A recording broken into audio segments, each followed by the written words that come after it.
Friends, आज हम पढ़ने वाले हैं नज़्म के very most IMP objectives question से। शुरू करते हैं। पहला सवाल, नज़्म के माने क्या है? वेरी मोस्ट IMP है।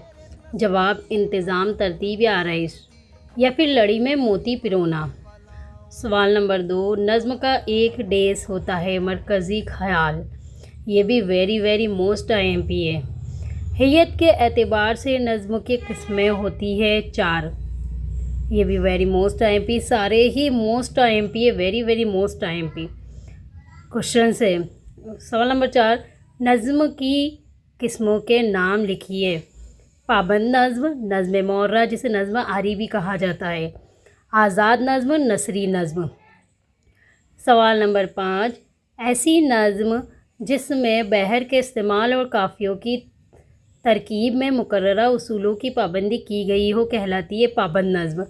पाबंद नज़्म में पाबंदियाँ ही लगी हुई होती है, इससे आप समझ सकते हैं। सवाल नंबर 6 में, ऐसी नज़्म जिसके तमाम मिसरे बराबर के हो मगर उनमें काफ़िए की पाबंदी ना हो, नज़्म मुअर्रा कहलाती है, नज़्म आरी कहलाती है। इसमें है ना, इसके मिसरे बराबर होते हैं लेकिन काफ़िए की पाबंदी ज़रूरी नहीं होती है। अगला सवाल, ऐसी नज़्म जिसमें ना तो काफ़िए की पाबंदी की जाती है और ना इसके तमाम मिसरे बराबर होते हैं कहलाती है आज़ाद नज़्म। मतलब ना तो काफ़िए की पाबंदी होती है, ना ही इसके मिसरे बराबर होते हैं, यानी किसी भी चीज़ की पाबंदी नहीं होती है, तो वो जाहिर सी बात है आज़ाद नज़्म होगी।